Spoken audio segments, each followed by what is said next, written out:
Ito na mga kalayas oh.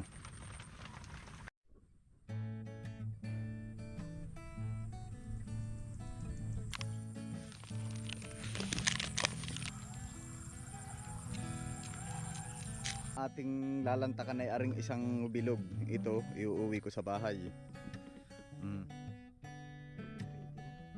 Ready na yan. Diba mga kalayas ay may naaalala pag mga ganito po ang gamit. Pa-share naman po, pa-comment. Mga ganito lang po dati ang pantabo sa tapayan.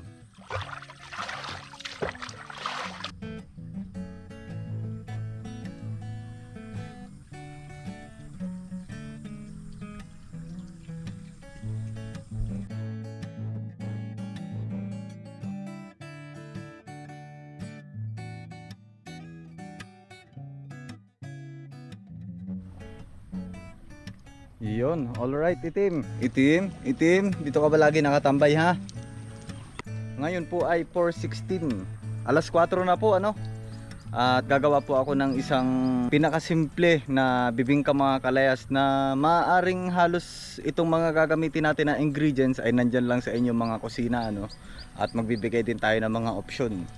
Ayun, isang mabilisan lang to mga kalayas dahil tayo hapon na. Pag umaga, ang dami nating ginagawa.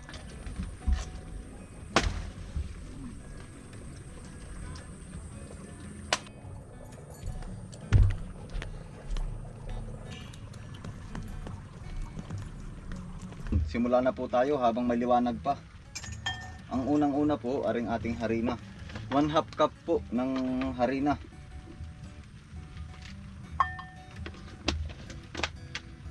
Yan, meron po tayo ditong glutinous rice mga kalayas para medyo lumigat siya ng konti. Pero pwede rin namang ang gawin nyo po, puro harina lang. Ay di mangyayari po ay 1 cup. Ari po ay combination mga kalayas. Lagay na po natin yung ating asukal. 1/4 to 1/2 cup ng asukal mga kalayas. Ito pinasimple na po natin para hindi na po mahirapan yung mga gustong gumaya ano po. Pero ito naman po ay testing lang natin at hindi natin masusure kung masarap talaga itong ating ginawa ano.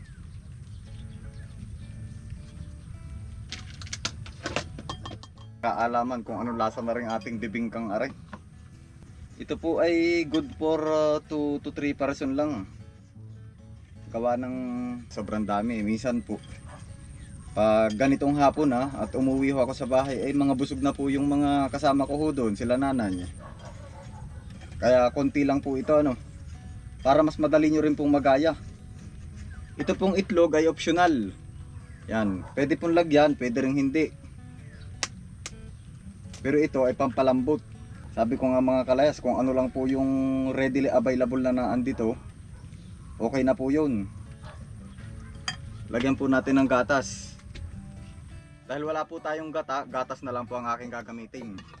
1/2 cup ng gatas. Ito po ay ibap.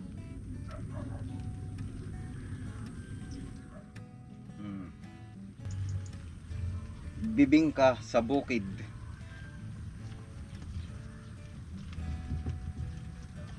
Yan, maglagay po tayo ng 1 tablespoon ng mantika. Pwede rin po itong extra margarine mga kalayas. Ito na po ang gagamitin natin para kayo po ay sure na talagang mayroong mantika dyan sa inyong mga kusina ano po.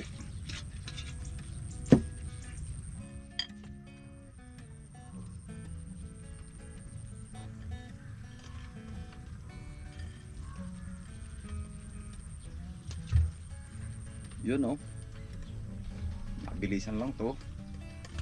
Tapos lagyan ho natin ng baking powder. Ito na 1 teaspoon lang. Kapag naparami ho ay baka naman pumait.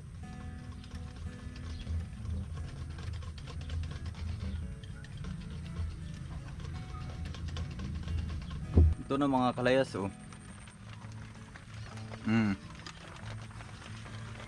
Kaya kung nilagyan po natin ng tubig, masyado na pong lalabnaw. Ayan, set aside ko lang po ito dito. At nalagyan po natin. Dito ko na lang po ilalagay mga kalayas kasi wala po akong takaan ng pangbibingka. Kaya dito na lang po. Pwede rin pong ilagay ay dahon, pwede rin namang parchment paper. Pero mas prefer ko po ngayon ay itong ating parchment paper mga kalayas, gawa ng ito po kasing dahon na ito. Ito po ay mapait, dapat po ay dahon ng saba, kaso naandun po sa kabila. Kaya ito na lang po, at hindi naman na po tayo makakakuha at naambo na ano.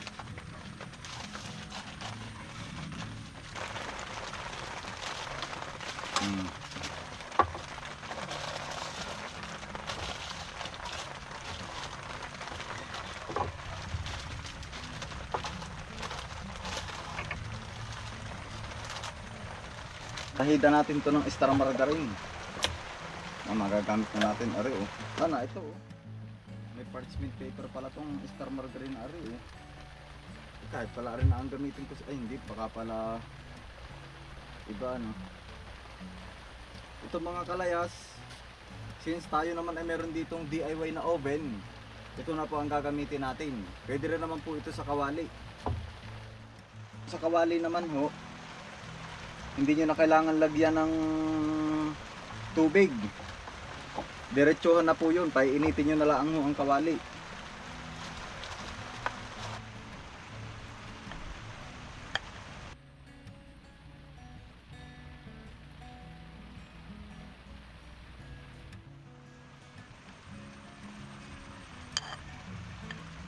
Saidin lang po natin para hindi sayang ano.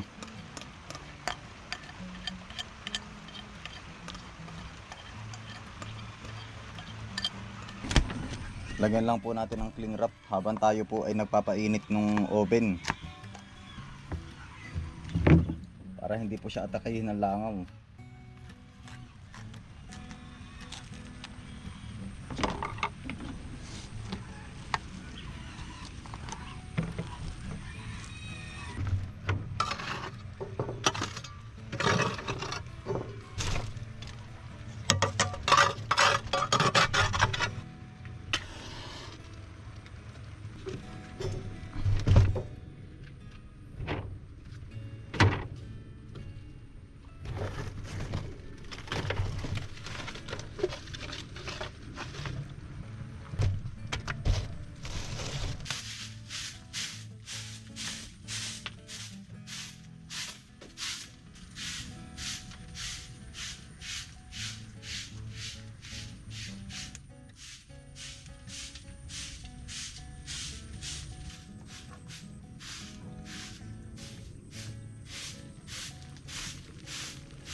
Lalagay na po natin.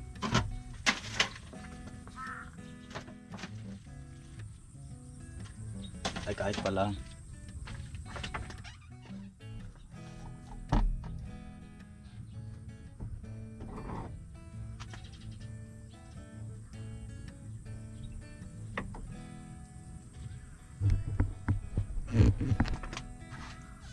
Ilalagay na po natin oh.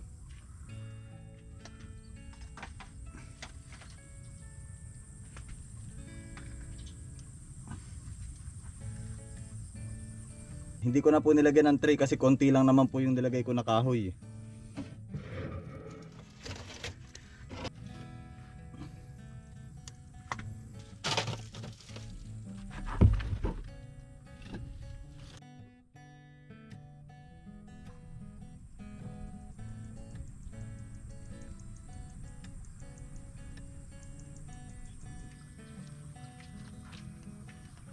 Gagawa tayo ng pinakang sabitan ng mga bao po.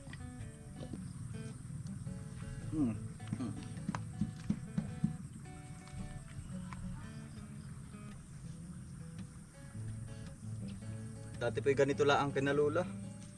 May mga nakasabit pong ganito. Yan, ito po ay sinaunang balaas. Oh. Sinaunang design. Bago po ito pero sinaunang design po. Gawa po yata ito sa punot. Yan, isink lang po natin din oh. Yan dito.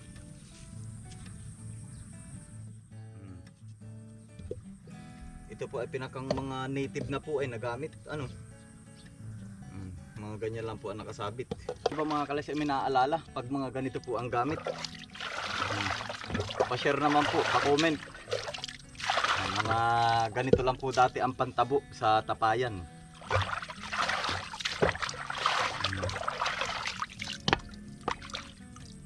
Ito oh, pati lagayan po ng sabon, bao.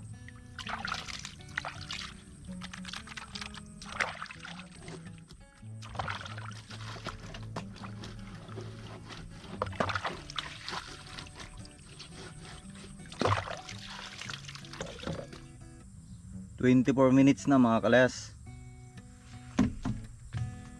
Tanggalin ko lang tong pan.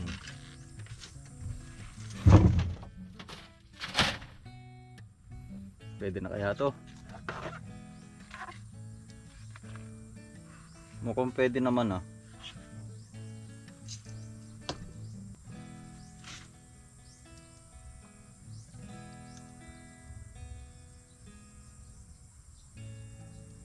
Ay, parang hindi pa pala.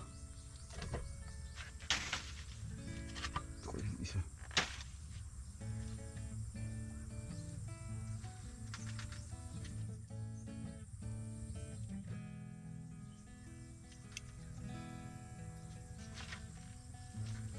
Kunting in pa. Yun oh, finally mga kalayas. Ito na yung ating bibingka oh. Panalo. Lagay lang muna natin dito para lumamig. Ayan na oh.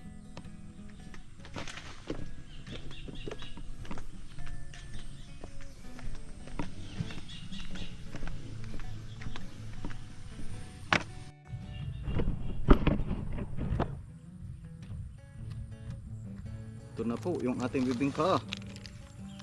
Ano?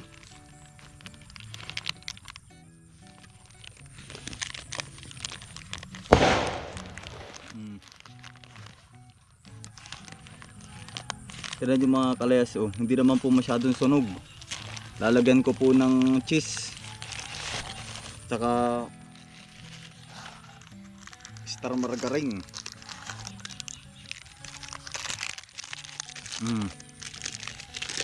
Yan na po oh. Kung mayroon lang tayong molder sana ay mas maganda. Yung pambibingka po talaga na molder ano. Star margarine. Yung ibabaw.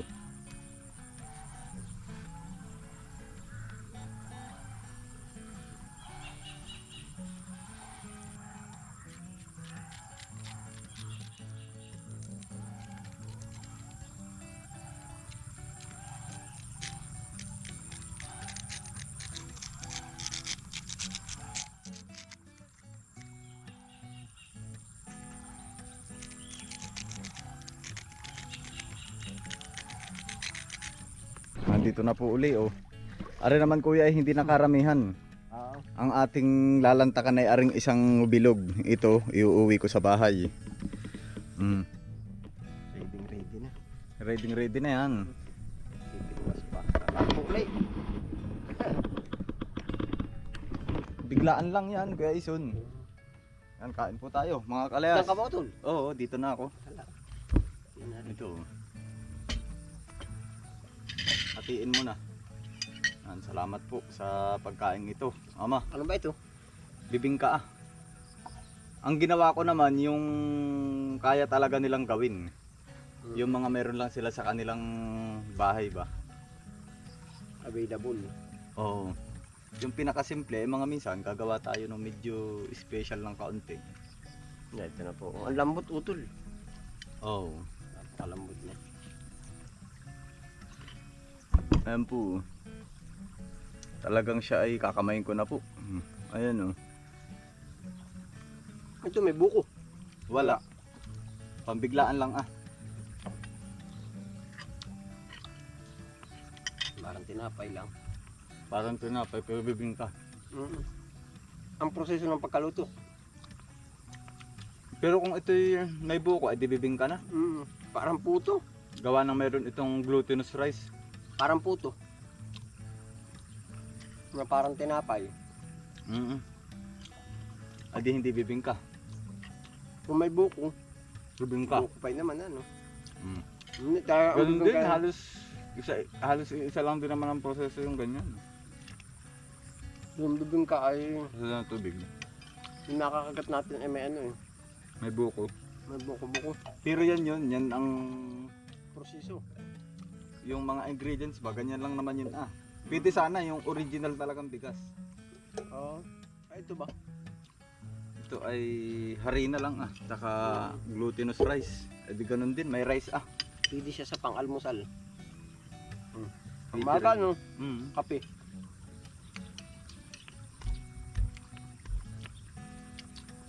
Ako laging hapon na Mm. sabi ko makapagluto.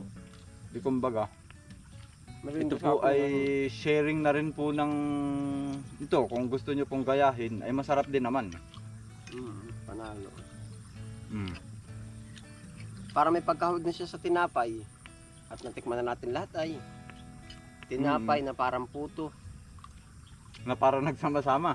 Mm. Ano ba? Yung medyo ilalim, nalalasahan ng bibingka. Ayun. At kaya nalalasahan ng bibingka sa ilalim, Medyo sunog ng oo, kaunti. yun talaga ang ano sa ibabaw siya ginagatungan. Pero ito Kuya Ison, kung ito'y dahon ang nilagay ko sa ilalim, lalasa, may aroma daw yun ay parang smoky pati. Oo nga, hamukat sabi ko sa iyo, nung nalasahan natin yung Mm. pagkasunog ganyan. Ibig sabihin, bibingka talaga ang kanyang Texture. Kasama ito inilagay. sa oven ah. Ay dyan, sa may molder. Yung nasa tunay na bibingkahan, siya yung Parang bao. Yung parang palayok. Palayok, Na, nilalagay yung ay sa bagay kung Ganon din yun utol. homemade Homemade. homemade po ari pala. Homemade Doon, bibingka. hindi ka na maghahanap ng mga ano eh. Kinakailangan. Na ano ko lang kanina, mabilisan. Sabi ko parang pwede to.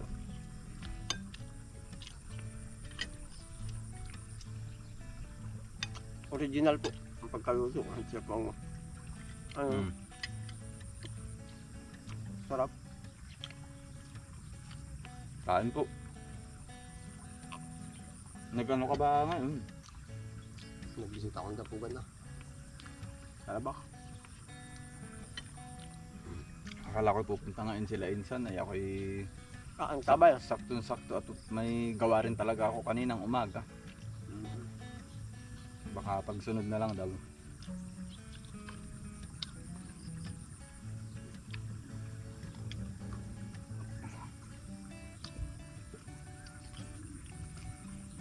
Sarap. Pwede niyo pong gawin pang merienda, pang almusal. Ayun. Ano? Ayan ang daling tandaan.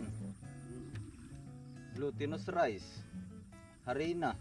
Pero pwedeng harina lang. Gatas ang nilagay ko. Kung walang gatas, pwede ang gata. Itlog. Yun lang. Asukal, mantika. Yun na. Inaanohan na. Inoven na. Ito yung talagang lasa ano. Dito sa ilalim. Pag may sunog. Ayun naman ay sa ibabaw at ilalim Ginagatong. ginagatungan. Ayun. Parang smoky, anong tawag dun? Smoke, parang medyo may lasa ng usok ng kaunti. Panalo po. Ako halos hindi na nabili ng pang merienda eh. Ano O pang mga uwi na? tinatinapay. Kala nanay. Mm.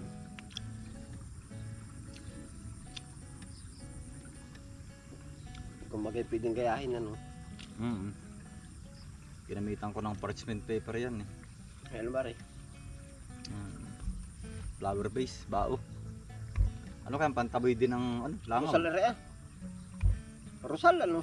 Ay di ba't ang tawag sa ati sampagan ng ka? Nung matatanda ko napalagi sa puon.